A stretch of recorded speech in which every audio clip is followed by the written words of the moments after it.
ಪರಮ ಪೂಜ್ಯ ಪಂಡಿತಾರಾಧ್ಯ ಸ್ವಾಮೀಜಿಯವರಿಗೆ ಗೌರವಪೂರ್ವಕವಾದಂಥ ಪ್ರಣಾಮಗಳನ್ನು ಸಲ್ಲಿಸ್ತಾ ಈ ಒಂದು ವಿಶೇಷವಾದಂತಹ ವಿಚಾರಗೋಷ್ಠಿಯಲ್ಲಿ ತಮ್ಮ ಅತ್ಯುತ್ತಮವಾದಂತಹ ವಿಚಾರಗಳನ್ನು ನಿಮ್ಮೆದುರಿಗೆ ತೆರೆದಿಟ್ಟಂತಹ ಎಲ್ಲ ವಿದ್ಯಾರ್ಥಿ ಭಾಷಣಕಾರರಿಗೆ ವಿಶೇಷವಾದ ಅಭಿನಂದನೆಗಳನ್ನು ಸಲ್ಲಿಸ್ತಾ ಹಾಗೆಯೇ ಈ ಕಾರ್ಯಕ್ರಮಕ್ಕೆ ಸಾಕ್ಷಿಯಾಗಿರುವ ತಮ್ಮೆಲ್ಲರಿಗೂ ಕೂಡ ನಮಸ್ಕರಿಸ್ತಾ ಇಂದಿನ ಈ ಒಂದು ಅದ್ಭುತ ವಿಷಯದ ಕುರಿತಾಗಿ ನನ್ನ ಚಿಂತನೆಗಳನ್ನು ನಿಮ್ಮ ಜೊತೆಗೆ ಹಂಚಿಕೊಳ್ಳುವ ಒಂದು ಜವಾಬ್ದಾರಿ ನನ್ನದಾಗಿದೆ. ಇಂಥ ಸಂದರ್ಭದಲ್ಲಿ ನನಗೆ ಸುಪ್ರಸಿದ್ಧ ಸೂಫಿ ಸಂತ ಮುಲ್ಲಾ ನಸರುದ್ದೀನನ್ನ ಒಂದು ಹಾಸ್ಯ ಚಟಾಕಿ ನೆನಪಿದ್ರು. ಈ ಸೂಫಿಗಳು ಅಂತಂದ್ರೆ ಬಹಳ ದೊಡ್ಡ ಜ್ಞಾನಿಗಳು, ಜಪಾನ್ನ ಝೆನ್ ಗುರುಗಳು, ಹಾಗೆ ನಮ್ಮ ಹಿಮಾಲಯದ ಸಂತರು, ನಮ್ಮ ಪಂಡಿತಾರಾಧ್ಯರಂತಹ ನಿಜ ಅರ್ಥದ ಸಂತರು, ಇವರೆಲ್ಲರೂ ಕೂಡ ಜ್ಞಾನವನ್ನು ಪಡ್ಕೊಂಡಿರ್ತಾರೆ. ಅದರ ಜ್ಞಾನದ ಪ್ರದರ್ಶನಕ್ಕೆ ಎಲ್ಲೂ ಹೋಗಲ್ಲ, ತಮ್ಮ ಪಾಡಿ ತಮ್ಮ ಕೆಲಸ ಮಾಡ್ಕೊಂಡಿರ್ತಾರೆ. ಈ ಸೂಫಿಗಳು ಸಹ ಹಾಗೇನೆ ಶಿಕ್ಷಕರ ಕೆಲಸನೋ ಚಮ್ಮಾನ ಕೆಲಸನೋ ಬಡಗಿ ಕೆಲಸ ನೀವು ಮಾಡ್ಕೊಂಡಿರ್ತಾರೆ. ಈ ಮುಲ್ಲಾ ನಸರುದ್ದೀನಿಗೆ ಒಂದು ಧಾರ್ಮಿಕ ಪ್ರವಚನ ಕೊಡಬೇಕು ಅಂತ ಹೇಳಿ ಕಾರ್ಯಕ್ರಮದ ಆಯೋಜಕರು ಆಹ್ವಾನಿಸಿದರು. ಆಗ ಮುಲ್ಲಾ ನಸರುದ್ದೀನ್ ಹೇಳಿದಂತೆ, ಕಾರ್ಯಕ್ರಮಕ್ಕೆ ನಾನು ಬರೋದಿಲ್ಲ, ನನ್ನ ಭಾಷಣ ಇಷ್ಟೆಲ್ಲ ಮಾಡೋದು ಬರೋದಿಲ್ಲ, ಆದರೆ ಕಾರ್ಯಕ್ರಮದ ಆಯೋಜಕರಿಗೆ ಬಹಳ ಒಂದು ವಿಶೇಷವಾದಂಥ ಕಲೆ ಇರುತ್ತೆ, ಸುಮ್ಮನೆ ಬಿಡಲ್ಲ ಅವರು. ಅವ್ರನ್ನ ಹಿಡ್ಕೊಂಡ್ಬಂದು ಬರಲೇಬೇಕು ನೀವು ಅಂತ ಹೇಳಿ ಒತ್ತಾಯ ಮಾಡಿ ಕರ್ಕೊಂಡ್ಬಂದು ಮುಲ್ಲಾ ಬಂದು ನಿಂತ್ಕೊಂಡ್ರು. ಜನ ಎಲ್ಲ ಹೀಗೆ ಕೂತಿದ್ದಾರೆ. ಕೂತವ್ರನ್ನೆಲ್ಲ ಕೂತು ಕೇಳಿದಂತೆ, ನಾನು ಇವತ್ತು ಯಾವ ವಿಷಯದ ಬಗ್ಗೆ ಮಾತಾಡಬೇಕು ಅಂತಿದ್ದೀನಿ ನಿಮಗೆಲ್ಲ ಗೊತ್ತು? ಕೂತ್ಕೊಂಡವ್ರಲ್ಲ ಏನಂದ್ರು, ಗೊತ್ತಿಲ್ಲ. ಗೊತ್ತಿಲ್ಲದವ್ರಿಗೆ ಹೇಳಿ ಏನು ಪ್ರಯೋಜನ ಅಂದ್ರು ಮುಲ್ಲಾ ಹೊರಟವರು. ಕಾರ್ಯಕ್ರಮ ಸಂಯೋಜಕರು ಬಿಡ್ತಾರ, ಎರಡನೇ ಸರಿ ಕರ್ಕೊಂಡ್ಬಂದು ಮತ್ತೊಂದು ಮುಲ್ಲಾ ಮತ್ತೆ ಜನರ ಮುಂದೆ ನಿಂತ್ಕೊಂಡಿದ್ದಾರೆ. ಇದೇ ಥರ ಜನ ಎಲ್ಲ ಹೀಗೆ ಕೂತ್ಕೊಂಡಿದ್ದಾರೆ. ಮತ್ತೆ ಕೇಳಿದ್ರು, ನಾನು ಇವತ್ತು ಯಾವ ವಿಷಯದ ಬಗ್ಗೆ ಮಾತಾಡಬೇಕು ಅಂತಿದ್ದೀನಿ ನಿಮಗೆಲ್ಲ ಗೊತ್ತು? ಕಳೆದ ಸರಿ ಗೊತ್ತಿಲ್ಲ ಅಂದಿದ್ದಕ್ಕೆ ಹೋಗಿದ್ರಲ್ಲ, ಅದಕ್ಕೆ ಎಲ್ಲ ಏನು ಈ ಸರಿ ಗೊತ್ತು. ಗೊತ್ತಿರೋರಿಗೆ ಹೇಳಿ ಏನು ಪ್ರಯೋಜನ ಅಂತ ಮುಲ್ಲಾ ಹೊರಟವರು. ಆದರೆ ನಮ್ಮ ಕಾರ್ಯಕ್ರಮದ ಸಂಯೋಜಕರು ಛಲ ಬಿಡದ ತ್ರಿವಿಕ್ರಮ ಇದ್ದಾಗೆ, ಸುಮ್ಮನೆ ಬಿಡಲ್ಲ. ಮೂರನೇ ಸರಿ ಕರ್ಕೊಂಡ್ಬಂದ್ರು. ಈ ಸರಿ ಎಡಗಂಡೆ ಬಂದ್ರು, ಅವನ್ನ ಬಂದು ನಿಂತ್ಕೊಂಡ್ರು. ಆದರೆ ಜನರು ಬುದ್ಧಿವಂತರಾಗಿದ್ರು. ಇವ್ರು ಗೊತ್ತು ಅಂದ್ರೂ ಹೋಗಿದ್ದಾರೆ, ಗೊತ್ತಿಲ್ಲ ಅಂದ್ರೂ ಹೋಗಿದ್ದಾರೆ. ಏನಾದರೂ ಮಾಡಿ ಇವ್ರಿಗೆ ಮಾತಾಡಿಸ್ಬೇಕು ಅಂತ ಅವರು ತೀರ್ಮಾನ ಮಾಡ್ಕೊಂಡಿದ್ರು. ಮುಲ್ಲಾ ಬಂದು ಜನರ ಎದುರು ನಿಂತ್ಕೊಂಡ್ರು, ಹೀಗೆ ಎಲ್ಲ ಕೂತಿದ್ದಾರೆ. ಮತ್ತದೇ ಪ್ರಶ್ನೆ, ನಾನು ಇವತ್ತು ಯಾವ ವಿಷಯದ ಬಗ್ಗೆ ಮಾತಾಡಬೇಕು ಅಂತಿದ್ದೀನಿ ನಿಮಗೆಲ್ಲ ಗೊತ್ತು? ಜನ ಮಾತಾಡ್ಕೊಂಡಿದ್ರಲ್ಲ, ಈ ಕಡೆ ಕೂತವರೆಲ್ಲ ಗೊತ್ತು ಅಂದ್ರು, ಈ ಕಡೆ ಕೂತವರೆಲ್ಲ ಗೊತ್ತಿಲ್ಲ ಅಂದ್ರು. ಮುಲ್ಲಾ ಏನು ಹೇಳಿದ್ರು ಗೊತ್ತಾ? ಗೊತ್ತಿರೋರು ಗೊತ್ತಿಲ್ಲದವ್ರಿಗೆ ಹೇಳಿ ಅಂತ ಹೊರಟರು. ನಾನು ಯಾಕೆ ಈ ಕಥೆನ ಈ ಪ್ರಸ್ತಾಪ ಮಾಡಿದೆ ಅಂದರೆ, ನಮ್ಮೆಲ್ಲರ ಸ್ಥಿತಿಯೂ ಇದೆ. ನಮಗೆಲ್ಲ ವಿಷಯ ಗೊತ್ತಿದೆ ಅಂತ ಗೊತ್ತಿಲ್ಲ. We all know the things but we don't know that we know it.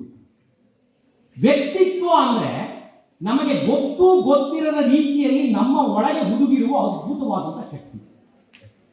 ಈ ಒಂದು ಮಹಾಧನದ ಪರಿಚಯನೇ ನಮಗಿಲ್ಲ. ಅಕ್ಕಮಹಾದೇವರು ಬಹಳ ಸೊಗಸಾಗಿ ತಮ್ಮ ವಚನದಲ್ಲಿ ಹೇಳ್ತಾರೆ, ಹಗಲು 4 ಜಾವ ಅಶನಕ್ಕೆ ಕುದಿಯುವುದು, ಇರುಳು 4 ಜಾವ ವ್ಯಸನಕ್ಕೆ ಕುದಿಯುವುದು, ಅಗಸ ನೀರೊಳಗಿದ್ದು ಬಾಯಾರಿ ಸತ್ತಂತೆ ತಮ್ಮೊಳಗಿದ್ದ ಮಹಾಧನವನ್ನು ಒಲಿಯರು. ಎಂಥ ಅದ್ಭುತವಾದಂಥ ವಚನ ನೋಡಿ. ಹಗಲಿನ 4 ಜಾವ ಅಶನ ಅಂದರೆ ಊಟ, ಅದರ ಸಂಗ್ರಹಣೆಯಲ್ಲೇ ಹೊರಟೋಗುತ್ತೆ. ಇರುಳಿನ 4 ಜಾವ ವ್ಯಸನ, ನಾನಾ ಥರದ ವ್ಯಸನಗಳು. ಆ ವ್ಯಸನಗಳಿಗೆ ಲೆಕ್ಕವೇ ಇಲ್ಲ. ಕೊನೆಗೆ ನಾವು ಕೂಡಿಟ್ಟಿದ್ದನ್ನ ದುಡ್ದಿದ್ದನ್ನ ಇಟ್ಕೊಳ್ಬೇಕು, ಸಂಗ್ರಹಿಸಿ ಇಟ್ಕೊಳ್ಬೇಕು ಅನ್ನೋದು ಕೂಡ ಒಂದು ವ್ಯಸನನೇ. ಇಂಥ ವ್ಯಸನಕ್ಕೆ ಹೊರಟೋಗುತ್ತೆ. ಅದರಿಂದ ನಮ್ಮ ಸ್ಥಿತಿ ಹೇಗಾಗುತ್ತೆ ಅಂದರೆ, ಅಗಸ ನೀರೊಳಗೆ ಇರ್ತಾನೆ, ಬಾಯಾರಿಕೆ ಆಗುತ್ತೆ, ಆ ನೀರು ಕುಡಿದ್ರೆ ಅವನು ಬದುಕ್ತಾನೆ, ಅದರ ಅರಿವೇ ಇಲ್ಲಿ ಅವನು ಸತ್ತೋಗ್ತಾನೆ. ಅಂತಹ ಸ್ಥಿತಿ ನಮ್ಮದು. ನಮ್ಮ ಒಳಗೆ ಇರುವಂತಹ ಮಹಾಧನದ ಪರಿಚಯ ನಮಗಿಲ್ಲ. ನಮ್ಮ ಒಳಗಿರುವ ಮಹಾಧನ ಇನ್ಯಾವುದೂ ಅಲ್ಲ, ನಮ್ಮ ವಿದ್ಯಾರ್ಥಿ ಮಿತ್ರರು ಬಹಳ ಸೊಗಸಾಗಿ ತೆರೆದಿಟ್ಟರಲ್ಲ, ಆ ವ್ಯಕ್ತಿತ್ವ ಅನ್ನುವಂತಹ ಮಹಾಧನ. ಅದರ ಬೆಳವಣಿಗೆ ಎನ್ನುವಂಥದ್ದೇ ನಮ್ಮ ಬದುಕಿನ ಅತ್ಯಂತ ಅಗತ್ಯವಾದಂಥ ಒಂದು ಲಕ್ಷಣ. ನಾವು ಬೆಳೀತಾ ಇದ್ದೀವಿ ಅಂತಂದ್ರೆ ಬರೀ ದೈಹಿಕ ಬೆಳವಣಿಗೆ ಅಲ್ಲ, ಮಾನಸಿಕ ಬೆಳವಣಿಗೆ ನಿರಂತರವಾಗಿ. ಅದು ಆಗಬೇಕಾದ್ರೆ ನಮ್ಮೊಳಗಿರುವ ಈ ಘನವನ್ನು ಗುರುತಿಸಿ ನಾವು ಅದಕ್ಕೆ ಸರಿಯಾದ ರೀತಿಯಲ್ಲಿ ನೀರೆರೆಯುವ ಕೆಲಸವನ್ನು ಮಾಡಬೇಕು. ಆಗ ಅದು ನಮ್ಮ ಬದುಕಿಗೆ ಆರದ ಬೆಳಕಾಗುತ್ತೆ. ಗೌತಮ ಬುದ್ಧ ತನ್ನ ಕೊನೆಯ ಸಂದೇಶವನ್ನು ನೀಡ್ತಾನೆ. ಅವನ ಶಿಷ್ಯನಾದಂಥ ಆನಂದ ಬುದ್ಧನ ಒಂದು ನಿರ್ವಾಣದ ಸಂದರ್ಭದಲ್ಲಿ ಈ ಜಗತ್ತಿಗೆ ತಮ್ಮ ಕೊನೆಯ ಸಂದೇಶ ಏನು ಅಂತ ಕೇಳಿದಾಗ ಬುದ್ಧ ಹೇಳಿದ ಮಾತು ಅತ್ಯಂತ ಮುಖ್ಯವಾದ್ದು, ಅದು ವಿಕಸನಕ್ಕೆ ಬಹಳ ಪೂರಕವಾದ್ದು ಅಂತ ನನಗನ್ಸುತ್ತೆ. ಅತ್ತ ದೀಪಭವ ಅನ್ನುವಂಥ ಮಾತು ಹೇಳ್ತಾರೆ. ಅತ್ತ ದೀಪಭವ ಅಂತಂದ್ರೆ ನಿಮಗೆ ನೀವೇ ಬೆಳಕಾಗಿ, ನಮ್ಮ ಬೆಳಕು ನಾವೇ ಆಗಬೇಕು. ಅದನ್ನೇ ನಮ್ಮ ಶರಣರು ಅರಿವೇ ಗುರು ಅಂತ ಹೇಳಿ, ನಮ್ಮ ಅರಿವೇ ನಮಗೆ ಗುರು.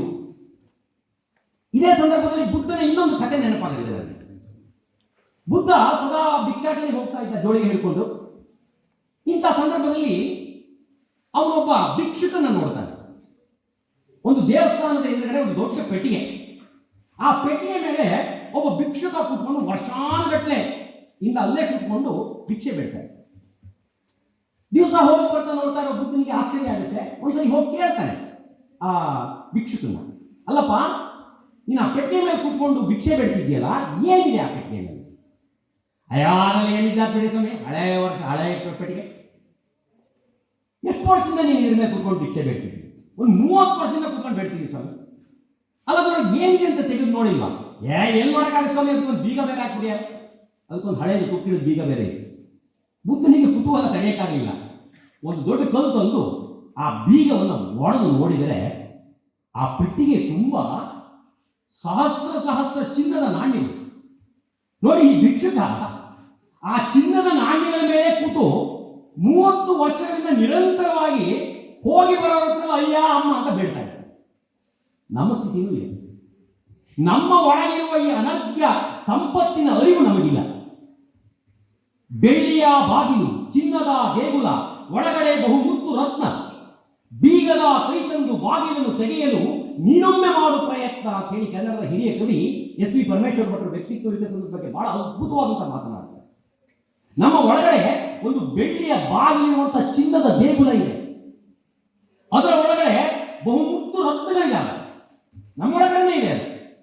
ಅದನ್ನು ಪಡ್ಕೋಬೇಕಾದ್ರೆ ನಾವು ಬೀಗದ ಕೈ ತಂದು ಬಾಗಿಲನ್ನು ತೆಗಿಬೇಕು. ಎಲ್ಲಿ ಸಿಗುತ್ತಾ ಬೀಗದ ಕೈ? ಯಾವುದಾದ್ರೂ ಬಿಗ್ ಬಜಾರಿಗೋ, ಮೋರ್ ಮಾರ್ಕೆಟಿಗೋ, ಸ್ಪಾರ್ ಮಾರ್ಕೆಟಿಗೋ ಹೋಗಿ ಶಾಪಿಂಗ್ ಮಾಡ್ಬೇಕಾ ನಾವು? ನಮ್ಮ ಒಳಗೆ ಇದೆ. ನಮ್ಮ ಒಳಗೆ ಬೀಗದ ಕೈನೂ ಇದೆ, ನಮ್ಮ ಒಳಗಡೆನೆ ಈ ಖಜಾನೆಯೂ ಇದೆ. ನಮ್ಮ ಒಳಗಿರುವ ಬೀಗದ ಕೈಗಳನ್ನು ಬಳಸಿ ಈ ಖಜಾನೆಯನ್ನು ತೆಗೆದಿದ್ದೆ ಆದರೆ ನಮಗೆ ಇದರ ಆ ಒಂದು ಅಮೂಲ್ಯತೆ ಅರಿವಾಗುತ್ತೆ. ಯಾವುದು ಆ ಬೀಗದ ಕೈಗಳು? ನಮ್ಮೊಳಗೆ ಇರುವಂಥ ಬೀಗದ ಕೈಗಳು ಯಾವುದು? ನಮ್ಮ ಒಳಗಿರುವ ವ್ಯಕ್ತಿತ್ವ ಅನ್ನುವಂಥ ಅಗಾಧವಾದ ಶಕ್ತಿಯನ್ನು ಪಡೆದುಕೊಳ್ಬೇಕಾದ್ರೆ ನಾವು ಬಳಸಬೇಕಾದ ಬೀಗದ ಕೈಗಳು, ನಾನು ಆಗಲೇ ಹೇಳಿದಾಗ ಇದು ನಮ್ಮೊಳಗೆ ಇದೆ ಅಂತ ಗೊತ್ತಿಲ್ಲ ನಮಗೆ. ವಿಷಯ ಗೊತ್ತು, ಆದರೆ ಗೊತ್ತಿದೆ ಅಂತ ಗೊತ್ತಿಲ್ಲ. ಯಾವ್ಯಾವುದು?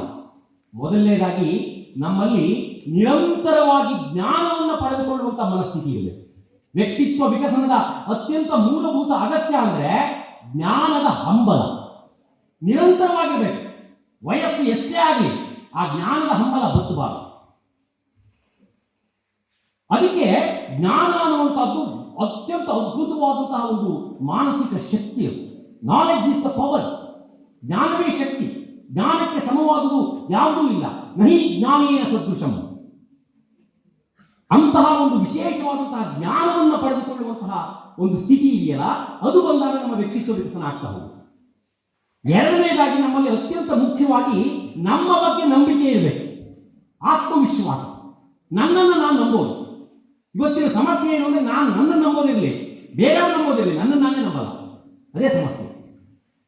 ಹಾಗಾಗಿ ನನ್ನನ್ನು ನಾನು ನಂಬುವಂತಹ ಗುಣ, ಇದನ್ನು ಬೆಳೆಸ್ಕೊಂಡಾಗ ನಮ್ಮ ವ್ಯಕ್ತಿತ್ವ ಚೆನ್ನಾಗಿ ರೂಪುಕೊಳ್ತಾ ಹೋಗುತ್ತೆ. ಆತ್ಮವಿಶ್ವಾಸಕ್ಕೆ ಹಲವಾರು ಕಥೆಗಳಿದ್ದಾವೆ. ಇದನ್ನು ಬಾಲ್ಯದಿಂದಲೇ ನಾವು ಬೆಳೆಸ್ಕೊಳ್ತಾ ಹೋಗ್ಬೋದು. ಮಕ್ಕಳಿಗೂ ಕೂಡ ಗೊತ್ತಿರ್ಬೋದು. ಹಿಂದೆ ರೋಮ್ ನಗರದಲ್ಲಿ ಒಬ್ಬ ಬಾಲಕ ತನ್ನ ತಂದೆಯ ಜೊತೆ ನಡ್ಕೊಂಡು ಹೋಗ್ತಾ ಇದ್ದಾನೆ. ಒಂದು ಗುಂಪು ಸೇರಿತ್ತು. ಗುಂಪಿನ ಮಧ್ಯ ಒಬ್ಬರು ಹಸ್ತ ಸಾಮಗ್ರಿಗಳು ಕೈ ನೋಡಿ ಭವಿಷ್ಯ ಹಾಕಿದ್ರು. ಈ ಹುಡುಗ ಇದ್ದವನು ನಾನು ಕೂಡ ನನ್ನ ಕೈಯನ್ನು ತೋರಿಸ್ತೀನಿ ಅಂತ ಮುಂದಕ್ಕೆ ನುಗ್ಗಿದ. ಆಗ ತಂದೆ ಹೇಳಿದಂತೆ, ಬೇಡ ಮಗು, ನೀನು ಸಣ್ಣವನು, ನಿನ್ನ ಕೈಯಲ್ಲಿ ಸರಿಯಾಗಿ ರೇಖೆಗಳೇ ಬಂದಿರೋಲ್ಲ. ಹುಡುಗ ಕೇಳಲಿಲ್ಲ, ಮುಂದಕ್ಕೆ ಹೋಗಿ ತನ್ನ ಕೈಯನ್ನು ಚಾಚಿದ. ಅದನ್ನು ನೋಡಿದ ಹಸ್ತ ಸಾಮಗ್ರಿಕರು ಹೇಳಿದಂತೆ, ಮಗು ಎಷ್ಟು ಚೆನ್ನಾಗಿದೆ ನಿನ್ನ ಕೈಯ ರೇಖೆಗಳು, ಮಧ್ಯದಲ್ಲಿ ಇನ್ನೊಂದು ರೇಖೆ ಇದ್ದರೆ ನೀನು ಖಂಡಿತವಾಗಿ ಪ್ರಪಂಚದ ಚಕ್ರವರ್ತಿ ಆಗಿಬಿಟ್ಟಿದ್ದಿ. ತಕ್ಷಣ ಆ ಬಾಲಕ ತನ್ನ ಸೊಂಟದಲ್ಲಿದ್ದ ಹರಿತವಾದ ಚಾಕುವನ್ನು ಹೊರತಗೊಂಡಂತೆ, ಕೈ ಮೇಲೆ ಸರಕ್ಕಂತ ಒಂದು ರೇಖೆ ಹಾಕೊಂಡಂತೆ, ರಕ್ತ ಚಿಂತಂತೆ, ಕೇಳಿದಂತೆ, ಹೇಳಿ ಸ್ವಾಮಿ ಇನ್ನೆಷ್ಟು ರೇಖೆ ಬೇಕು, ಅದನ್ನೆಲ್ಲ ಈಗಲೇ ಹಾಕೊಂಡ್ಬಿಡ್ತೀನಿ, ನಾನು ಪ್ರಪಂಚದ ಚಕ್ರವರ್ತಿ ಆಗಲೇಬೇಕು. ಆಗ ಹಸ್ತ ಸಾಮಗ್ರಿಕರು ಹೇಳಿದಂತೆ, ಮಗು ಇನ್ಯಾವ ರೇಖೆಗಳು ಬೇಡ, ನಿನ್ನಲ್ಲಿರುವ ಆತ್ಮವಿಶ್ವಾಸ ಇದೆಯಲ್ಲ ಇದು ಒಂದೇ ಸಾಕು, ಖಂಡಿತವಾಗಿಯೂ ಕೂಡ ನೀನು ಪ್ರಪಂಚದ ಚಕ್ರವರ್ತಿ ಆಗೇ ಆಗ್ತೀಯ. ಹಾಗೆ ಬಿಟ್ಟಾವ. ಯಾರು ಹೇಳಿ ಇವನು? ಅಲೆಕ್ಸಾಂಡರ್ ದಿ ಗ್ರೇಟ್ ಅಂತ ಕರೀತಾರೆ. ಆ ಇಡೀ ಪ್ರಪಂಚವನ್ನು ಗೆಲ್ಲಬೇಕು ಅಂತ ಹೊರಟ, ಅರ್ಧ ಪ್ರಪಂಚವನ್ನು ಗೆದ್ದ.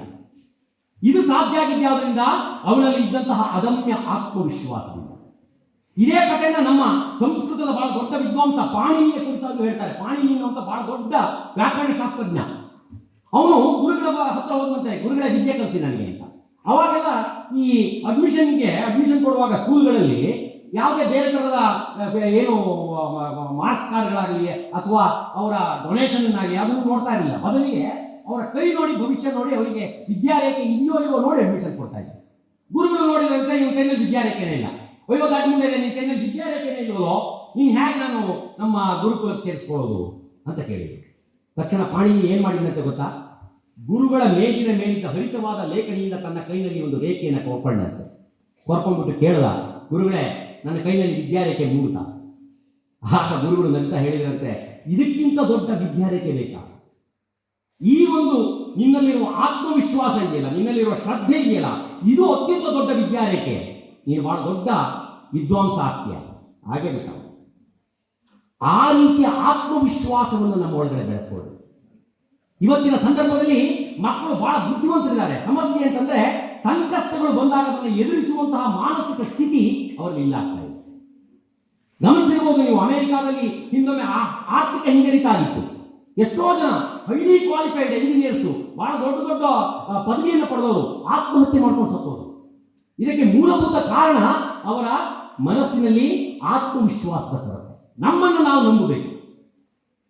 ಆಮೇಲೆ ಇನ್ನೊಂದು ಬಹಳ ಮುಖ್ಯವಾದ್ದು, ನೀವೆಲ್ಲರೂ ಕೂಡ ಅದರ ಬಗ್ಗೆ ಬಹಳ ಚೆನ್ನಾಗಿ ಪ್ರಸ್ತಾಪ ಮಾಡ್ತಾ ಇದ್ದೀರಿ, ಬಹಳ ಖುಷಿ ಅನಿಸ್ತು. ಸಂವಹನ ಕಲೆ, ಕಮ್ಯುನಿಕೇಶನ್ ಸ್ಕಿಲ್. ಸಂವಹನ ಕಲೆ ಅಂತಂದ್ರೆ ಬರೀ ನಾವು ಮಾತಾಡೋದು ಅಷ್ಟೇ ಅಲ್ಲ. ನಾವು ಹೆಚ್ಚಿನ ಸಂದರ್ಭಗಳಲ್ಲಿ ನಾವು ಮಾತಾಡೋದು ಮಾತ್ರ ಸಂವಹನ ಅಂತ ತಿಳ್ಕೊಂಡಿರ್ತೀವಿ. ಸಂವಹನ ಅಂತಂದ್ರೆ ನಾವು ಚೆನ್ನಾಗಿ ಮಾತನಾಡುವುದರ ಜೊತೆಗೆ ಚೆನ್ನಾಗಿ ಕೇಳಿಸ್ಕೊಳ್ಳೋದನ್ನು ಕೂಡ ಅಭ್ಯಾಸ ಮಾಡ್ತೀವಿ. Listening is one of the most important part of communication. ಸರಿಯಾಗಿ ಕೇಳಿಸ್ಕೊಳ್ಳೋದು. ಅದಕ್ಕೆ ಒಂದು ಫಾರ್ಮುಲಾ ಇದೆ. ನಮಗೆ ಒಂದು ಬಾಯಿ, ಎರಡು ಕಿವಿ ಅಲ್ವಾ? ನಾವು ಎಷ್ಟು ಮಾತಾಡ್ತೇವೆಯೋ ಅದರ 2 ಪಟ್ಟು ಕೇಳಿಸ್ಕೋಬೇಕು. ನಮ್ಮೆಲ್ಲರಿಗೂ ಹೇಳುವ ಕಾತರ ಜಾಸ್ತಿ, ಕೇಳುವ ತಾಳ್ಮೆ ಇಲ್ಲ. ನಮ್ಮ ತಾಳ್ಮೆ ಇಟ್ಟು ನಾವು ಕೇಳಿದಾಗ ನಮಗೆ ಇನ್ನೊಬ್ಬರ ವಿಷಯ ಚೆನ್ನಾಗಿ ಅರ್ಥ ಆಗುತ್ತೆ.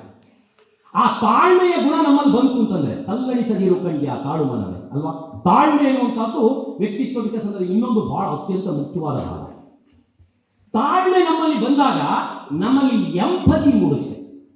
ಎಂಪತಿ ಅಂತಂದ್ರೆ ಅನುಭೂತಿ, ಸಹಾನುಭೂತಿ, ಸಿಂಪತಿ ಅಲ್ಲ. ಸಿಂಪತಿ ಅಂತಂದ್ರೆ ಇನ್ನೊಬ್ರಿಗೆ ಯಾರಿಗಾದ್ರೂ ಆದಾಗ ನಾವು ತುಟಿ ಮೇಲಕ್ಕೆ ಹಿಂಗಾಗ್ಬಿಡ್ತಾ ನಿಮಗೆ, ಬೈಕಿಂದ ಬಿಟ್ಬಿಡ್ರ ಹೀಗಾಗಬಾರ್ದಾಗಿ, ಒಳಗಡೆಯಿಂದ ಸರಿಯಾಗಿ ಆಯ್ತು, ಕಾಯ್ತಾ ಇದ್ದೆ, ಆಹಾ ಬಿಸ್ನೆಸ್ ಲಾಸ್ ಆಗ್ಬಿಡ್ತಾ ಆಗಬಾರ್ದಾಗಿತ್ತು ಸರ್ ಅನ್ನೋದು. ಒಳಗಡೆಯಿಂದ ಆಹಾ ಎಷ್ಟು ದಿವಸದಿಂದ ಕಾಯ್ತಿದ್ದೆ, ಇದಕ್ಕೆ ಮನೆಗೆ ಹೋಗಿ 2 ಲೋಟ ಹಾಲು ಕುಡಿತೀವಿ. ಇದು ಸಿಂಪತಿ, ತುಟಿ ಮೇಲಿನ ಅನುಕಂಪ. ಗೊತ್ತಾಗ್ಬಿಡುತ್ತೆ ಯಾರಿಗಾದ್ರು ನೀವು ನಿಜವಾಗಿ ಹೇಳ್ತೀಯಾರ ಅಥವಾ ಸುಮ್ಮನೆ ಹೇಳ್ತೀಯಾರ ಅಂತ. ಎಂಪತಿ ಅಂತಂದ್ರೆ ನಿಮ್ಮ ಜಾಗದಲ್ಲಿ ನಿಂತು ನಿಮ್ಮ ಸಮಸ್ಯೆಯನ್ನು ಅರ್ಥ ಮಾಡ್ಕೊಳ್ಳೋದು. ನನಗೆ ಒಳ್ಳೆ ವಿಷಯ, ನನ್ನ ವ್ಯಕ್ತಿತ್ವ ವಿಕಸನ ಅನ್ನೋದು ತುಂಬಾ ಫೇವರೇಟ್ ಸಬ್ಜೆಕ್ಟು. ಹಾಗಂತ ಹೇಳಿ ನಾನು 2 ಗಂಟೆನೋ 3 ಗಂಟೆನೋ ಭಾಷಣ ಮಾಡಿದ್ರೆ ನಿಮ್ಮ ಕಥೆ ಏನಾಗೋದು ಅಲ್ವಾ? ನೀವೇ ಹೇಳ್ತೀರಾ ಯಾರಿಗೆ ಬೇಕಾಗಾಯ್ತೋ ನಿನ್ನ ಕವಿತಾ, ಮೊದಲು ರೊಟ್ಟಿ ಇತ್ತ ಅದ್ರ ಮೇಲೆ ಬೆಣ್ಣೆ ಆಯ್ತಾ ಅಂತ ಅಲ್ವಾ? ಹಾಗೆ ಇನ್ನೊಬ್ಬರ ಜಾಗದಲ್ಲಿ ನಿಂತು ಅವರ ಸ್ಥಿತಿಯನ್ನು ಅರ್ಥ ಮಾಡ್ಕೊಳ್ಳೋದಕ್ಕೆ ಎಂಪತಿ ಅಂತ ಕರೀತಾರೆ. ಇನ್ನೊಬ್ಬರ ಸಮಸ್ಯೆನ ಅವ್ರ ಜಾಗದಲ್ಲಿ ಇಟ್ಕೊಡ್ಬೇಕು. ಇದು ವ್ಯಕ್ತಿತ್ವ ವಿಕಸನದಲ್ಲಿ ಅತ್ಯಂತ ಅಗತ್ಯವಾಗಿ ಇವತ್ತಿನ ಮಕ್ಕಳಿಗೆ ಬೇಕಾಗಿರುವಂಥ ಗುಣ ಇದು. ಯಾಕೆಂದ್ರೆ ಇವತ್ತಿನ ಮಕ್ಕಳು ಬಹಳ ಬುದ್ಧಿವಂತರು, IQ ಸಿಕ್ಕಾಪಟ್ಟೆ ಇದೆ, ಇಂಟೆಲಿಜೆಂಟ್ ಕೋಶೆಂಟ್ ಸಿಕ್ಕಾಪಟ್ಟೆ ಇದೆ. ಸಮಸ್ಯೆ ಅಂದ್ರೆ ಅವರಲ್ಲಿ EQ ಇಲ್ಲ, ಇಮೋಷನಲ್ ಕೋಶೆಂಟ್ ಇಲ್ಲ, ಭಾವನಾತ್ಮಕ ಗುಣಾಂಕ ಇಲ್ಲ. ಅದು ಎಲ್ಲಿಂದ ಬರುತ್ತೆ? RQ ನಿಂದ ಬರುತ್ತೆ, ರಿಲೇಶನ್ಶಿಪ್ ಕೋಶೆಂಟ್ ಇಂದ ಬರುತ್ತೆ. ಸಂಬಂಧಗಳು ಚೆನ್ನಾಗಿರ್ಬೇಕು. ಸಂಬಂಧ ಚೆನ್ನಾಗಿದ್ರೆ ನಮ್ಮ ಭಾವನೆಗಳು ಚೆನ್ನಾಗಿರ್ತವೆ. ಆ ಗುಣವನ್ನು ಬೆಳೆಸ್ಕೊಳ್ಬೇಕು. ಅದು ಬಂದಾಗ ನಮಗೆ ಎಂಪತಿ ಮೂಡುತ್ತೆ. ಇನ್ನೊಬ್ಬರ ಜಾಗದಲ್ಲಿ ನಿಂತು ಅವರ ಸಮಸ್ಯೆಯನ್ನು ಅರ್ಥ ಮಾಡಿಕೊಳ್ಳುವ ಸ್ಥಿತಿ. ನಮ್ಮ ಮೂಗಿನ ನೇರಕ್ಕೆ ಯೋಚನೆ ಮಾಡೋದಲ್ಲ. ಒಬ್ಬ ಸಣ್ಣ ಬಾಲಕ ಒಂದು ನಾಯಿ ಮರಿ ತಗೋಬೇಕು ಅಂತ ಹೇಳಿ ಒಂದು ಪೆಟ್ಸ್ ನಾಯಿ ಮರಿಗಳನ್ನೆಲ್ಲ ಮಾರ್ತಾರಲ್ಲ, ಆ ಶಾಪಿಗೆ ಹೋಗಿ ಜೇಬ್ನಲ್ಲಿ 5,000 ರೂಪಾಯಿ ದುಡ್ಡು ಇಟ್ಕೊಂಡು ಹೋಗಿದ್ದಾರೆ. ಅಲ್ಲಿ ನೋಡಿದ್ರೆ ಎಲ್ಲ ಹೈಬ್ರಿಡ್ ನಾಯಿಗಳು. ಮಿನಿಮಮ್ ರೇಟೇ 10,000. ಹುಡುಗನ ಹತ್ರ ಇರೋದೆಷ್ಟು? 5,000.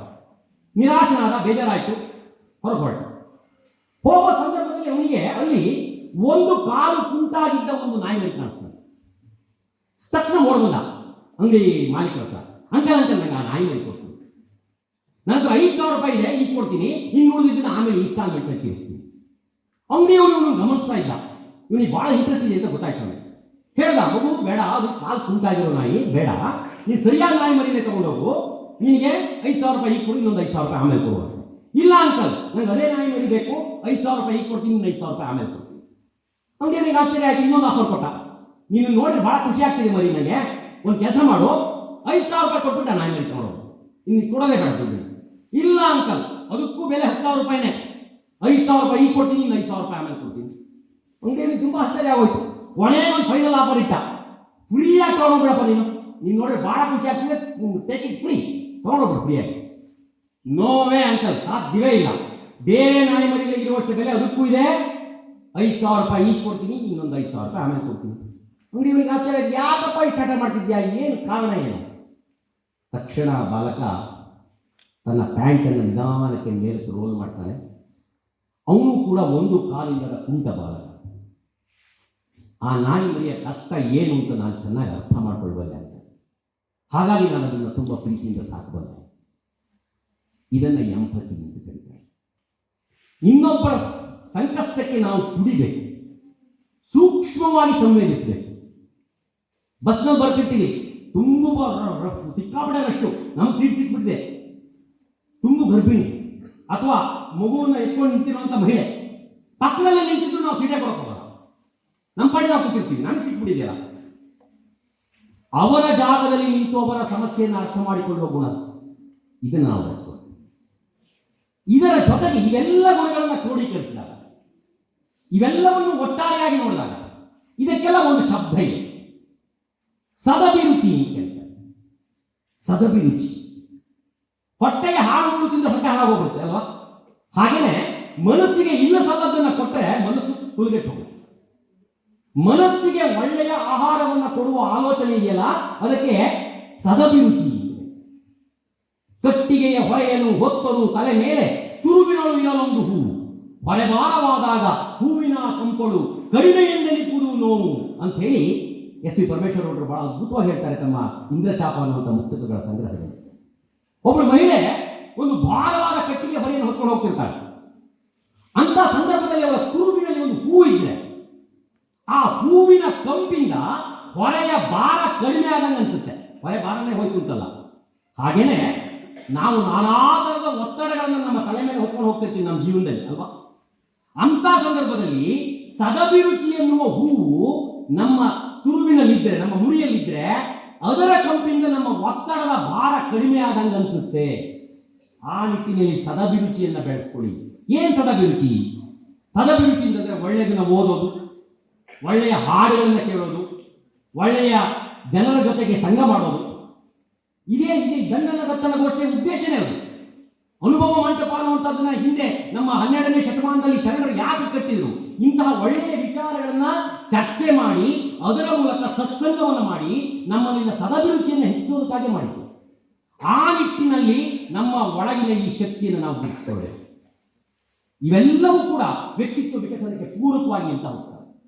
ಮಾರಕವಾಗಿ ಇದ್ದಾವೆ, ಅವು ಕೂಡ ನಮ್ಮೊಳಗೆ ಇದ್ದಾವೆ, ಅವನು ನಾವು ನಿಗ್ರಹಿಸಿಕೊಳ್ಳಬೇಕು. ಪೂರಕ ಹೇಗಿದೆಯೋ ಮಾರಕ ಹಾಗೆ ನಮ್ಮೊಳಗೆ ಇದೆ ಅದು. ಅದಕ್ಕೆ ಗುರುತಿಸಿ ನಾವು ಅವಾಗ ಔಷಧಿ ಹಾಕ್ತಾ ಇದ್ದೇವೆ. ಯಾವುದು? ಇದು ವೈರಸ್ಗಳ ಕಾಲ, ಎಲ್ಲಿ ನೋಡಿದ್ರು ವೈರಸ್ಗಳು ಅಲ್ವಾ? ಕೊರೋನಾ ಬಂದು ಹೋದ್ಮೇಲಂತೂ ಎಲ್ಲದೂ ವೈರಸ್ಸೇ. ಹಕ್ಕಿ ಜ್ವರ, ನಾಯಿ ಜ್ವರ, ಕೋಳಿ ಜ್ವರ, ಹಂದಿ ಜ್ವರ, ಎಲ್ಲ ಥರದ ಜ್ವರಗಳು ಎಲ್ಲದಕ್ಕೂ ವೈರಸ್ಸೇ ಕಾರಣ. ಇವು ದೈಹಿಕ ಕಾಯಿಲೆಯನ್ನು ಮಾಡುವಂತ ವೈರಸ್ಗಳಾದರೆ, ಮಾನಸಿಕ ರೋಗಕ್ಕೆ ಅಥವಾ ಮಾನಸಿಕ ವ್ಯಕ್ತಿತ್ವದ ವಿಕಸನಕ್ಕೆ ಅಡ್ಡಗಾಲು ಹಾಕುವಂತಹ ಹಲವಾರು ವೈರಸ್ಗಳು ನಮ್ಮೊಳಗೆ ಇದ್ದಾವೆ. ಯಾವ್ದಿರ್ಬೋದು ಹೇಳಿ? ಐಸಿ ವೈರಸ್ ಕೇಳಿದ್ದೀರಾ ಯಾರಾದ್ರು? ಐಸಿ ಅಂದ್ರೆ ಏನು ಕೇಳ್ತೀರಾ ಯಾರಾದ್ರು? ಏನಿರ್ಬೋದು? ಇನ್ಫೀರಿಯಾರಿಟಿ ಕಾಂಪ್ಲೆಕ್ಸ್ ಶಬ್ದ ಕೇಳಿದ್ದೀರಾ? ಕೀಳರಿಮೆ. ನಿಮಗೆ ಕೆಲವರಿಗೆ ಉತ್ತರ ಗೊತ್ತಿರ್ಬೋದು, ಗೊತ್ತಿದ್ರು ನೀವು ಹೇಳಲ್ಲ. ಯಾಕೆಂದ್ರೆ ನೀವು ಉಳಿದವ್ರು ಗೊತ್ತೇ ಅನ್ನೋ ಭಯ. ಯಾವ್ದು ಬಗ್ಗೆನೂ ಕೀಳರಿಮೆ ಇಟ್ಕೊಳ್ಬೇಡಿ. ಭಾಷೆ ನಿಮಗೆ ಇಂಗ್ಲಿಷ್ನಲ್ಲಿ ಪ್ರಭುತ್ವ ಇರುವ, ಡೋಂಟ್ ವರಿ, ಅದರ ಬಗ್ಗೆ ಬೇಜಾರು ಇಟ್ಕೊಳ್ಬೇಡಿ. ನಿಮಗೆ ಗೊತ್ತಿರುವ ಭಾಷೆಯಲ್ಲಿ ಪ್ರಭುತ್ವವನ್ನು ಸಾಧಿಸಿ. ನೀವು ಇವತ್ತು ವಿಶ್ವಸಂಸ್ಥೆಗೆ ಹೋದ್ರು ನೀವು ಕನ್ನಡದಲ್ಲೇ ಸ್ವಚ್ಛವಾಗಿ ಮಾತಾಡಬಹುದು, ಆ ಅವಕಾಶ ಇದೆ.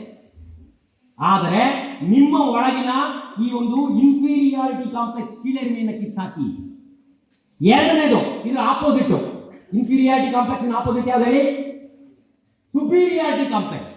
ಮೊದಲನೇದು ಏನು ಗೊತ್ತಿಲ್ಲ ಅನ್ಕೊಳ್ಳೋದಾದ್ರೆ, ಎರಡನೇ ನಮಗೆಲ್ಲ ಗೊತ್ತು. ಒಬ್ರು ಜೈಗುರುಗಳ ಹತ್ರ ಒಬ್ರು ಪ್ರೊಫೆಸರ್ ಸಾಹೇಬ್ ಹೋದ್ರಂತೆ, ಎಲ್ಲ ಗೊತ್ತು ಅಂತ ತಿಳ್ಕೊಂಡವರು, ನನಗೆಲ್ಲ ಗೊತ್ತು.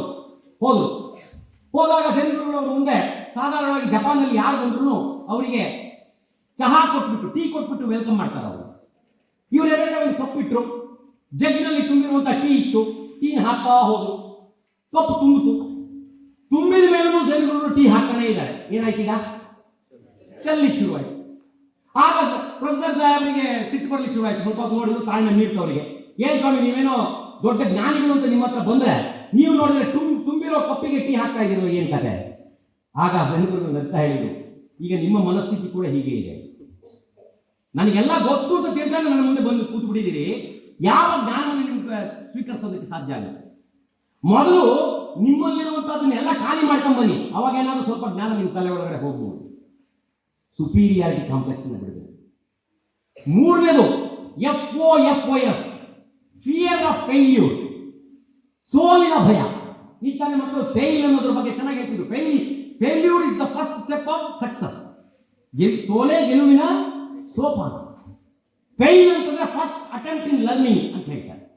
ಫಿಯರ್ ಆಫ್ ಫೇಲ್ಯೂರ್, ಇಲ್ಲಿ ಎರಡು ವೈರಸ್ ಇದ್ದಾವೆ. ಒಂದು ಫೇಲ್ ಅನ್ನುವಂತಹದ್ದು ವೈರಸ್, ಇನ್ನೊಂದು ಫಿಯರ್, ಭಯ. ಎಲ್ಲದಕ್ಕೂ ಹೆದರ್ತೀವಿ ನಾವು. ಫಿಯರ್ ನ ಎರಡು ರೀತಿಯಲ್ಲಿ ವಿಸ್ತರಿಸಬಹುದು. ಒಂದು, forget everything and run. Negative ಆಗಿ ನೋಡಿದ್ರೆ ಫರ್ಗೆಟ್ ಎವ್ರಿಥಿಂಗ್ ಅಂಡ್ ರನ್, ಎಲ್ಲವನ್ನು ಮರೆತು ದಿಕ್ಕಾಪಾಲಾಗಿ ಓಡಿ. ಪಾಸಿಟಿವ್ ಆಗಿ ನೋಡಿದ್ರೆ, ಧನಾತ್ಮಕವಾಗಿ ಮಾತಾಡೋದ್ರ ವಿಚಾರವಾಗಿ ಮಕ್ಕಳು ತುಂಬಾ ಚೆನ್ನಾಗಿ ಮಾತಾಡಿದ್ರು ಧನಾತ್ಮಕತೆಯ ಬಗ್ಗೆ. ಅದನ್ನೇ ಪಾಸಿಟಿವ್ ಆಗಿ ನೋಡಿದ್ರೆ ಫೇಸ್ ಎವ್ರಿಥಿಂಗ್ ಅಂಡ್ ರೈಸ್, ಬರದೆಲ್ಲ ಬರಲಿ, ಅದನ್ನು ಎದುರಿಸಿ ಎದ್ದಿಲ್ಲ. ಆ ಒಂದು ಗುಣವನ್ನು ಬೆಳೆಸ್ಕೊಂಡ್ರೆ ಎಂತಹ ಸೋಲನ್ನಾದರೂ ಕೂಡ ನಾವು ಎದುರಿಸಬಹುದು. ಅಬ್ರಹಾಂ ಲಿಂಕನ್ನ ಕಥೆ ನಿಮ್ಗೆ ಗೊತ್ತು. ಹಲವಾರು ಸೋಲುಗಳನ್ನ ಆತ ಜೀವನದಲ್ಲಿ ಅನುಭವಿಸ್ತಾನೆ. ಆದರೆ ಅವನ್ನೆಲ್ಲ ಮೀರಿ ಮೆಟ್ಟಿ ನಿಂತು ಆತ ಅಮೆರಿಕಾದ ಅತ್ಯಂತ ಯಶಸ್ವಿ ಅಧ್ಯಕ್ಷನಾಗಿ ಹೊರಹೊಮ್ತಾರೆ. ಅದು ಕಾರಣ ಆಗಿದ್ದು ಆ ಫಿಯರ್ ಆಫ್ ಫೇಲ್ಯೂರ್ ಅನ್ನುವಂಥ ವೈರಸ್ ಅನ್ನು ಬಿಟ್ಟಿರೋದು. ಇನ್ನೊಂದು ಬಹಳ ಮುಖ್ಯವಾದ ವೈರಸ್ಸು LOC, ಲ್ಯಾಕ್ ಆಫ್ ಏನಿರ್ಬೋದು, ಲ್ಯಾಕ್ ಆಫ್ ಕಾನ್ಫಿಡೆನ್ಸ್. ಕಾನ್ಫಿಡೆನ್ಸ್ ಬಗ್ಗೆ ಹಾಗೆ ಹೇಳಿದ್ರಲ್ವಾ, ಆತ್ಮವಿಶ್ವಾಸ ಇಟ್ಕೋಬೇಕು ಅಂತ. ಲ್ಯಾಕ್ ಆಫ್ ಕಾನ್ಫಿಡೆನ್ಸ್ ಅನ್ನೋದು ಒಂದು ವೈರಸ್. ಲ್ಯಾಕ್ ಆಫ್ ಕಾನ್ಸಂಟ್ರೇಷನ್, ಏಕಾಗ್ರತೆಯ ಕೊರತೆ. ಯಾವುದೇ ಕೆಲಸವನ್ನಾಗಿ ನಾವು ಏಕಾಗ್ರ ಚಿತ್ತರಾಗಿ ಮಾಡಬೇಕು. ಏಕಾಗ್ರತೆಯನ್ನು ಸಂಧಿ ಮಾಡಿದರೆ ಏಕ ಪ್ಲಸ್ ಅಗ್ರತೆ. ಕನ್ನಡದಲ್ಲಿ ನೋಡಿ, ಏಕ ಪ್ಲಸ್ ಅಗ್ರತೆ. ಆ ಅನ್ನುವ ಅಕ್ಷರವನ್ನು ನಮ್ಮ ಮನಸ್ಸಿನಲ್ಲಿ ದೊಡ್ಡದಾಗಿ ಬರ್ಕೊಂಡ್ರೆ ವ್ಯಕ್ತಿತ್ವ ವಿಕಸನಕ್ಕೆ ಬೇಕಾದಂತಹ 3 ಮುಖ್ಯ ಅಂಶಗಳು ನಮ್ಮ ಅರಿವಿಗೆ ಬರ್ತವೆ. ಮೊದಲನೇದಾಗಿ, ನಮಗೆ ಯಾವುದೇ ವಿಚಾರದಲ್ಲಾಗಲಿ ಆಸಕ್ತಿ ಇರಬೇಕು. ಆಸಕ್ತಿ ಇಟ್ಟು ಕೆಲಸ ಮಾಡಬೇಕು. ಎರಡನೇದು, ಆಸಕ್ತಿ ಇರುವ ಕ್ಷೇತ್ರದಲ್ಲಿ ನಿರಂತರವಾಗಿ ಅಭ್ಯಾಸ ಮಾಡಬೇಕು. ಅವೆರಡೂ ಇದ್ದಾಗ ಮೂರನೇದಾಗಿ ನಮ್ಮಲ್ಲಿ ಆತ್ಮವಿಶ್ವಾಸ ಬರ್ತದೆ. ಇವುಗಳನ್ನ ಬೆಳೆಸ್ಕೊಳ್ಳೋದ್ರ ಜೊತೆಗೆ ನಾನು ಕೊನೆಯದಾಗಿ ಈ ಒಂದು ನನ್ನ ಚಿಂತನೆಯ ಅಂತ್ಯದಲ್ಲಿ ನಮ್ಮ ನಾಡು ಕಂಡಂತಹ ಬಹಳ ದೊಡ್ಡ ವ್ಯಕ್ತಿತ್ವ ವಿಕಸನ ತರಬೇತುದಾರರಾದಂತಹ ಬಸವಣ್ಣನವರು ನಾನು ಆಗಲೇ ಹೇಳಿದಾಗೆ ನಮ್ಮ ನಾಡಿಗೆ ಈ ವ್ಯಕ್ತಿತ್ವ ವಿಕಸನದ ಮಾರ್ಗದರ್ಶಿ ದೀಪಿಕೆಯನ್ನು ಹಚ್ಚಿಟ್ಟಂತವರು. ಅವರ ವಚನಗಳು ಈಗಾಗಲೇ ಕೆಲವನ್ನು ನೀವು ಕೇಳಿದಿರಿ. ನುಡಿದರೆ ಮುತ್ತಿನ ಹಾರದಂತಿರಬೇಕು, ಈ ವಚನವನ್ನು ಕೇಳಿದಿರಿ. ಕಳಬೇಡ ಕೊಲಬೇಡ, ಅದರ ಬಗ್ಗೆ ಪ್ರಸ್ತಾಪ ಆಯಿತು. ಕೊನೆಯದಾಗಿ ನಾನು ಇನ್ನೊಂದು ವಚನದ ಬಗ್ಗೆ ಹೇಳಿ, ವ್ಯಕ್ತಿತ್ವ ವಿಕಸನದಲ್ಲಿ ಅವರು ಯಾವ ಅದ್ಭುತವಾದಂತಹ ಪಂಚಶೀಲಗಳನ್ನು ವಿವರಿಸ್ತಾರೆ ಅನ್ನುವಂಥ ವಿಚಾರವನ್ನು ನಿಮ್ಮ ಮುಂದೆ ಇಟ್ಟು ನನ್ನ ಮಾತುಗಳನ್ನು ಮುಗಿಸ್ತೇನೆ. ಬಸವಣ್ಣವರು ಬಹಳ ಅದ್ಭುತವಾಗಿ ಹೇಳ್ತಾರೆ, ಇದ್ದುದ ವಂಚನೆ ಮಾಡದಿರ್ಪುದೇ ಶೀಲ, ಇಲ್ಲದ್ದಕ್ಕೆ ಕಡನ ಮಾಡದಿರ್ಪುದೇ ಶೀಲ, ನುಡಿದು ಹುಸಿಯದಿದ್ದೊಡೆ ಶೀಲ, ನೆನೆದು ತಪ್ಪದಿದ್ದೊಡೆ ಶೀಲ, ಕೂಡಲ ಸಂಗನ ಶರಣರು ಬಂದರೆ ಒಡವೆಯನ್ನು ಅವರಿಗೆ ಒಪ್ಪಿಸುವುದೇ ಶೀಲ. ಅಂತ ಅದ್ಭುತವಾದಂತಹ ಚಿಂತನೆ ನೋಡಿ. ವ್ಯಕ್ತಿತ್ವ ವಿಕಸನಕ್ಕೆ ಬಹಳ ಅದ್ಭುತವಾದಂತಹ ಒಂದು ಚಿತ್ರಣವನ್ನು ಕೊಡುವಂತಹ ಒಂದು ವಚನ ಇದೆ. ಇದ್ದುದ ವಂಚನೆ ಮಾಡದಿರ್ಪುದೇ ಶೀಲ, ನನ್ನ ಒಳಗೆ ಇರೋದಕ್ಕೆ ನಾನು ವಂಚನೆ ಮಾಡಬಾರದು. ಯಾವುದು ನನ್ನ ಒಳಗಿರುವ ಅಂತ ಅದ್ಭುತವಾದಂತಹ ಸಂಪತ್ತು? ವ್ಯಕ್ತಿತ್ವ ಅನ್ನುವಂಥ ಸಂಪತ್ತು. ಅದಕ್ಕೆ ನಾನು ಯಾವತ್ತೂ ವಂಚನೆಯನ್ನು ಮಾಡಬಾರದು. ಇಲ್ಲದಕ್ಕೆ ಕಡನ ಮಾಡದಿರ್ಪುದೇ ಶೀಲ, ಯಾವ್ದಿಲ್ವೋ ಅದನ್ನ ಸಾಲ ಮಾಡಿ ಅದು ತರ್ತೀವಿ ನಾವು. ಅದು ಮಾಡಬಾರದು. ಇಲ್ಲದ್ದಕ್ಕೆ ಕಡನ ಮಾಡದಿರುವುದೇ ಶೀಲ. ನುಡಿದು ಹುಸಿಯದಿರ್ದೊಡೆ ಶೀಲ. ನಮ್ಮ ಮಾತಿನಲ್ಲಿ ಹುಸಿ ಇರಬಾರದು. ನಡೆದು ತಪ್ಪದಿರ್ದೊಡೆ ಶೀಲ. ನಮ್ಮ ನಡತೆಯಲ್ಲಿ ನಮ್ಮ ಶೀಲದಲ್ಲಿ ತಪ್ಪಿರಬಾರದು. ಕೂಡಲ ಸಂಗನ ಶರಣರು ಬಂದರೆ ಒಡವೆಯನ್ನು ಅವರಿಗೆ ಒಪ್ಪಿಸುವುದೇ ಶೀಲ. ನಮ್ಮ ಒಳಗಿರುವ ಒಡವೆಯಿಂದ ಬರೀ ರತ್ನ, ಮುತ್ತು, ಚಿನ್ನ ಇವು ಮಾತ್ರ ಅಲ್ಲ, ನನ್ನ ಒಳಗಿರುವ ಜ್ಞಾನ ರತ್ನವನ್ನು ಕೂಡ ಅವರಿಗೆ ಇನ್ನೊಬ್ಬರಿಗೆ ಕೊಡೋದಿದೆಯಲ್ಲ, ಅದು ಕೂಡ ಸರ್ವಶ್ರೇಷ್ಠವಾದ ಶೀಲ ಅನ್ನುವಂಥ ಮಾತನ್ನು ಹೇಳ್ತಾ, ವ್ಯಕ್ತಿತ್ವ ಅನ್ನುವಂಥದ್ದು ಬರಿಯ ಬಾಹ್ಯ ರೂಪ ಅಲ್ಲ. ಅದಕ್ಕೆ ಇಂಗ್ಲಿಷಲ್ಲಿ ಫಿಸಿಕ್ಸ್ ಅಂತ ಕರೀತಾರೆ ಅಲ್ವಾ? ಫಿಸಿಕ್ ಅಲ್ಲ, personality is different, physique is different. ಅಂತ ಒಳ್ಳೆಯ ವ್ಯಕ್ತಿತ್ವವನ್ನು, ಪರ್ಸನಾಲಿಟಿಯನ್ನು ಬೆಳೆಸಿಕೊಳ್ಳುವ ಮನಸ್ಥಿತಿಯನ್ನು ನಾವೆಲ್ಲರೂ ಕೂಡ ರೂಢಿಸಿಕೊಳ್ಳೋಣ ಅಂತ ಹೇಳ್ತಾ, ಈ ಒಂದು ವಿಶೇಷ ಸಂದರ್ಭದಲ್ಲಿ ಬಹಳ ಅದ್ಭುತವಾಗಿ ತಮ್ಮ ವಿಚಾರವನ್ನು ತೆರೆದಿಟ್ಟಂತಹ ಎಲ್ಲ ಮಕ್ಕಳಿಗೂ ಮತ್ತೊಮ್ಮೆ ನಾನು ಅಭಿನಂದನೆಯನ್ನು ಸಲ್ಲಿಸ್ತಾ, ನಾನು ಹೊಸದುರ್ಗಕ್ಕೆ ಬಂದ ಮೊದಲ ವರ್ಷದಲ್ಲೇನೆ ಗಂಧದ ದಟ್ಟಣೆ ಗೋಷ್ಠಿಗೆ ಅವತ್ತಿನ ದಿವಸ ಸುಮಾರು 25 ವರ್ಷಗಳ ಹಿಂದೆ ಆಗಮಿಸಿದ್ದೆ. ಆವಾಗ ಪೂಜ್ಯರು ಪ್ರತಿಭಾ ಪಲಾಯನ ಅನ್ನುವಂಥ ವಿಷಯವನ್ನು ಕೊಟ್ಟಿದ್ರು. ನನ್ನ ಮಾತುಗಳನ್ನು ಕೇಳಿದ ಮೇಲೆ ಅವರು ಒಂದು ಮಾತು ಹೇಳಿದ್ರು, ನನಗೆ ಇವತ್ತಿಗೂ ನನ್ನ ಮನಸ್ಸಲ್ಲಿ ಸದಾ ಗುಣಗುಣಿಸ್ತಾ ಇರುತ್ತೆ. ಇಲ್ಲೂ ಒಂದು ರೀತಿ ಪ್ರತಿಭಾ ಪಲಾಯನ ಆಗಿದೆ ಅಂತಂದ್ರು. ನೀವು ಏನು ಕೆಲಸ ಮಾಡ್ತೀನಿ ಅಂತ ಕೇಳಿದ್ರು. ನಾನು LIC ನಲ್ಲಿ ಕೆಲಸ ಮಾಡ್ತೀನಿ ಅಂತಂದೆ. ಆಗ ಅವ್ರು ಹೇಳಿದ್ರು, ನೀವು ಯಾವುದಾದ್ರೂ ಯೂನಿವರ್ಸಿಟಿನಲ್ಲಿ ಪ್ರೊಫೆಸರ್ ಆಗಿರಬೇಕಾಗಿತ್ತು, ನೀವು LIC ನಲ್ಲಿ ಕೆಲಸ ಮಾಡ್ತಿದ್ದೀರಲ್ಲ, ಇದು ಒಂದು ರೀತಿ ಪ್ರತಿಭಾ ಪಲಾಯನ ಅನ್ನುವಂಥ ಮಾತನ್ನ ಹೇಳಿ ನನಗೆ ಗುರುತಿಸಿದ್ರು. ಯಾಕೆಂತಂದ್ರೆ ನಾನು ಮಾಡ್ತಾ ಇರೋ ವೃತ್ತಿ ಆದರೂ ಬೇರೆ ಆದರೂ ಪ್ರವೃತ್ತಿನ ಬಹಳ ಪ್ರೀತಿಯಿಂದ ಮಾಡೋದಕ್ಕೆ ನನಗಿಲ್ಲಿ ಸದಾ ಅವಕಾಶಗಳು ಸಿಗ್ತಾ ಇದ್ದಾವೆ. ಸಾಣೆಹಳ್ಳಿ ಅನ್ನುವಂಥದ್ದು ನಿಜಕ್ಕೂ ಒಂದು ಸಾಂಸ್ಕೃತಿಕ ಲೋಕದ ಅದ್ಭುತ ಅನ್ನುವಂಥ ಮಾತನ್ನು ಹೇಳ್ತಾ, ಈ ಒಂದು ಅವಕಾಶವನ್ನು ಮಾಡಿಕೊಟ್ಟಂಥ ಪರಮ ಪೂಜ್ಯರಿಗೆ ಹಾಗೂ ಎಲ್ಲರಿಗೂ ಕೂಡ ಎಲ್ಲ ಸಹೃದಯರಿಗೂ ಮತ್ತೊಮ್ಮೆ ಮನದಾಳದ ವಂದನೆಗಳನ್ನು ಸಲ್ಲಿಸ್ತಾ ನನ್ನ ಮಾತನ್ನು ಮುಗಿಸ್ತೇನೆ. ಧನ್ಯವಾದ.